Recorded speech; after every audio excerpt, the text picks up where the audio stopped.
Eu não vejo moderação nenhuma se o pessoal passou a festa toda bebendo e ele dá mais bebida para eles. Você tem que levar em consideração que a mãe de Jesus que falou. A mãe de Jesus falou assim...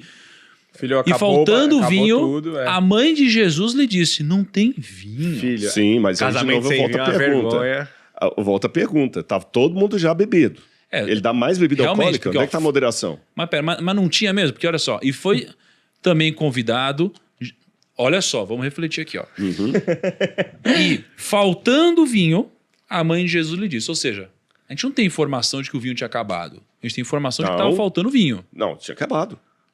Como? Cadê? Aqui, olha, quer ver? É porque você está lendo uma tradução. Nem a NVI, você está lendo outra tradução aí meio. A versão que o Pia escreveu. Aqui, e olha o que está escrito aqui, ó. Olha só. Olha aqui, olha o capítulo 2, capítulo 2, verso 3. É o combate da palavra. Tendo acabado o vinho, a mãe de Jesus lhe disse, eles não têm mais vinho. Não, acho que você está criando isso daí. Não, olha aqui. Mas o tom de voz dela já era meio arrastado. É verdade.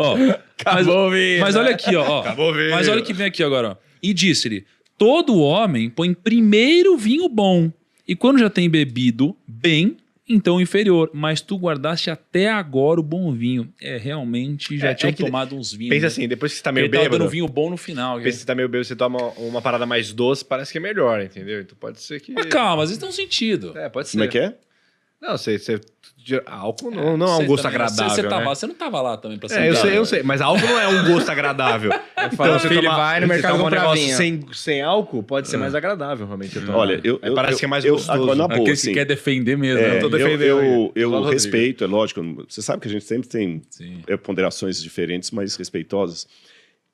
No passado, uns 40, 50 anos para trás, igreja evangélica e protestante era abstêmia. Pastores e membros todos. De um tempo para cá, menos os luteranos. Os luteranos sempre gostavam. O Lutero gostava de uma cervejinha e tudo mais. Mas, geralmente, os outros batistas, presbiterianos, eram abstêmios. De um tempo para cá, começaram a flexibilizar isso aí. E eu tenho em casa documentos falando que o grupo de risco com maior para alcoolismo são pastores e padres. Padres por causa do vinho da missa. Isso aqui não é o Rodrigo falando para detonar, não. Tem artigo científico publicado nisso. A quantidade de padres. Eu dei aula numa faculdade evangélica, que não vou falar qual, que eu substituí um professor, pastor, que o problema dele era o alcoolismo. Já conversei com um médico cardiologista, que aquela velha história de um pouquinho de vinho todo dia é bom para o coração, ele falou assim, a Associação de Medicina nunca vai recomendar isso, porque ninguém vai ficar só num tantinho. Alguns podem ficar, outros não. Pessoal perde a linha. Então, assim, eu respeito quem tem diferente, mas eu, particularmente, eu assumi a postura da abstinência de vinhos e qualquer outra coisa. Mas Rodrigo, por que está escrito vinho, então? Bom, aí é o seguinte, naquela época... não é que está errado, é porque é igual em português, manga. Pode ser tanto manga de camisa como manga de chupar. Mas a palavra é a mesma. Em inglês você tem duas palavras diferentes. Você tem mango e sleeve. Então, se eu estiver pensando em inglês, fala assim, mas vem cá. Mas se ele está falando de roupa, por que usou mango, né? E não sleeve? É porque em português a gente tem uma só palavra para as duas coisas. Em grego, a palavra para vinho, você tem algumas palavras, mas uma das principais é a palavra oinos. Oinos, que significa tanto o vinho alcoolizado como o suco de uva. Em hebraico, yain, que também significa tanto o vinho alcoolizado como o suco de uva. Há crianças, por exemplo, no livro de Isaías, fala o seguinte, e vocês darão vinho aos recém-nascidos. E tá yain e oinos em grego. Mas vai dar vinho de verdade para as crianças? Não. Quando você vai no estudo da cultura greco-romana, você descobre uma coisa muito interessante. O vinho alcoólico, que o vinho só dá uma vez por ano a uva, né? Tem essa questão. Como é que você vai mantê-lo não alcoólico o ano todo? Eu vou explicar isso daqui a pouquinho. Na cultura greco-romana, o vinho alcoolizado não era de bom tom. Eu vou fazer uma comparação e vocês vão entender. É como a maconha.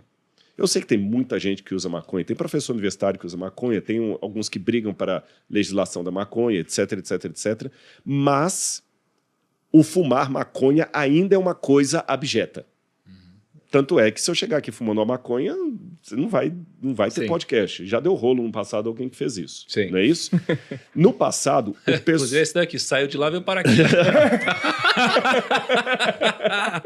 Aí o que acontece? No passado, o pessoal tomava vinho? Tomava. Mas nas noites romanas, nos cultos a Baco, mas quando você pega os filósofos estoicos, os epicureus, você pega, por exemplo, as meditações de Marco Aurélio, que era imperador de Roma, detonam com isso. Detonam com isso. Então você nota que não era comum, mesmo na Roma pagã, o consumo de vinho. Então, como é que eles faziam para beber o vinho e se alegrar? Eles pegavam, quando o vinho alcoolizado, eles pegavam sempre um pouco de vinho para misturar com a água, porque é o que purificava a água. Não tinha ideia de filtro. Por isso que Paulo fala com Timóteo, não bebe só água, não toma um pouquinho de vinho também, por causa da dor do seu estômago. Era vinho medicinal.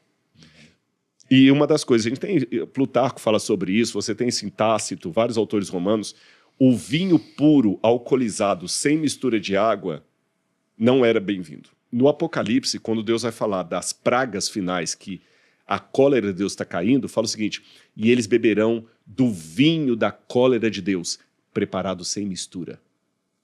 Olha que interessante essa expressão, preparado sem mistura, porque o vinho era misturado com água para você não se embriagar. E eles faziam também muito vinho de uva passa para virar um suco de uva.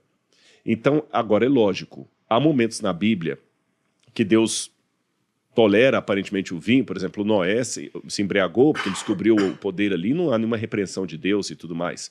Só que a revelação de Deus ela vai progressivamente modificando. No Antigo Testamento também o cara casava com 2 mulheres. Jacó casou com 2 mulheres. Depois Cristo já foi tirando isso. No Antigo Testamento havia alguma tolerância, algumas práticas.